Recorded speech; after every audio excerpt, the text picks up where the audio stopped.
Hello there. Welcome to the next episode of the Mercenary Historian channel. My name is David. I am the aforementioned Mercenary Historian, a professor of history, and I've got two things to talk about before we dive into our subject. One, you probably hear it already. My voice sucks. And that is because I have pneumonia. So if I look a little pale, okay, fair, paler than normal, that's why. Number two, that means it's going to be a much shorter video than usual just before my lungs and my voice give out completely.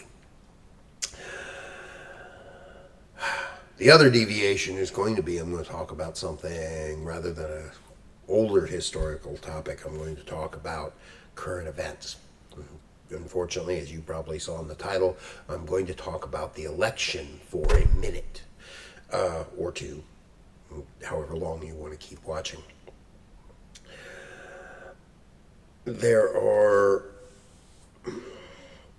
main point I want to bring up about this election is the staggering amount of people that do not understand at all how our government works, how the Constitution works, how elections work, or even understand the nature of propaganda in elections like this. Each of these are complicated subjects, but the Constitution is not taught enough in the way education is done anymore. I mean, it's the instruction manual for our government. It behooves you to know it, to read it, but the majority of people have never even looked at it. If you had, elections would bother you a lot less. Why? Because you would understand the nature of the game a little more. You would understand that no matter who wins, whichever sports team you're advocating for, and from my point of view, I think both sides are a little ridiculous right now. There are limits on the power and ability of governmental office, no matter what that office is. No president can step in and just do whatever he wants. There has to be steps. They have to negotiate. Even in when their same party controls the House or the Senate or any of these, presidents have to negotiate between levels of competing interest between the members of his own party. He has to consider the states in the matter. He has to consider the electorate if anybody wants to get elected again in the future. Right? For those of you who think whoever's president, if you think Trump is going to be a dictator, I've got news for you. You can breathe easy. That is not going to happen. It's not, one, because no president comes into office and just does whatever. It doesn't happen, ever. Even the most powerful, popular presidents in history have never just done whatever, right? The closest we do get to that is Woodrow Wilson and Franklin Delano Roosevelt during World War I and World War II. They had unprecedented levels of power during those times, but even they had limits. FDR's own party fought him on many of his reforms. It happens, right? There's a process to changing anything in government, and it's a long, slow, deliberate process. Presidents can change certain federal regulations. They can change certain presidential orders, but can they take away your rights? No.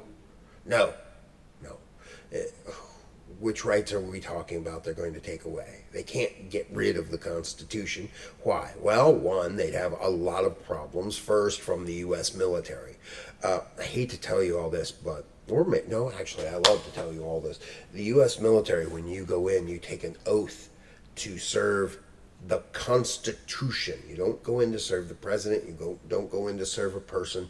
You make an oath to serve and honor the Constitution. And anybody that doesn't think that doesn't mean anything, well, you probably haven't served. That's not to be mean, right?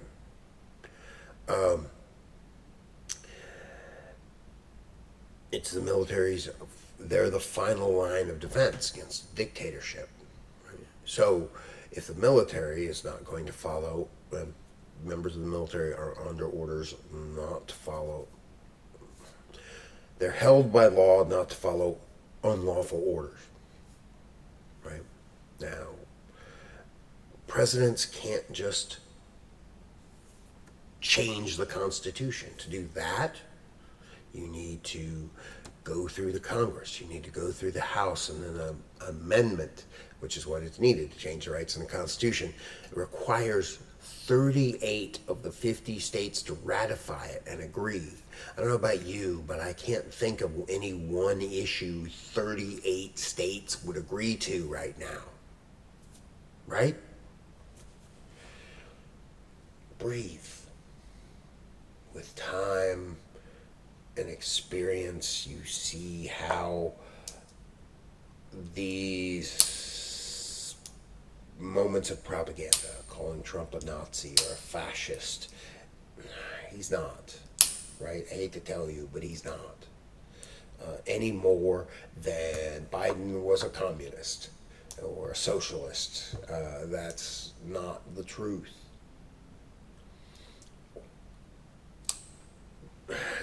Propaganda is propaganda. You may hate Trump. There are lots of reasons to dislike the man. You may hate Biden. There are lots of reasons to dislike him as well. You may love or hate. Come on, that doesn't matter. Propaganda is used to manipulate those who are uninformed. Trump's not going to come in and sick the military on every American citizen. First of all, the military would have something to say about that. Two, Congress, they and the Senate, they're going to be around after Trump is gone. They would like to be reelected. He can't end elections. He can't do any of that. Breathe. It'll be fine.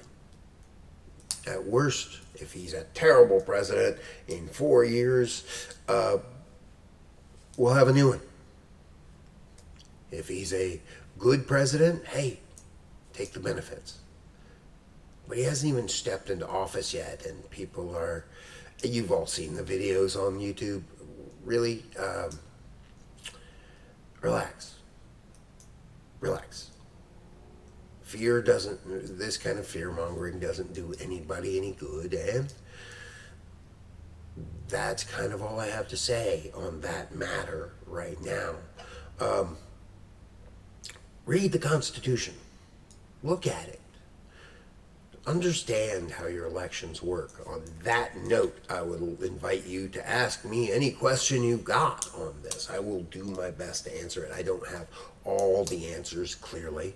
No one ever does. But if you want some clarification on the way this works or a specific question relating to the election, I would be glad to answer it because I can type, because my voice is going to be gone here in a few minutes. So, that's my short form little speech to maintain continuity. Next week, I haven't decided on my topic for next week. I am looking at a couple of soldiers from World War I I'd like to talk about. Maybe the flying tigers in China, or something else may pop up in the news of interest, and we can talk about that instead. As always, your suggestions are appreciated and followed. Thank you very much, and hopefully I'll see you again next week.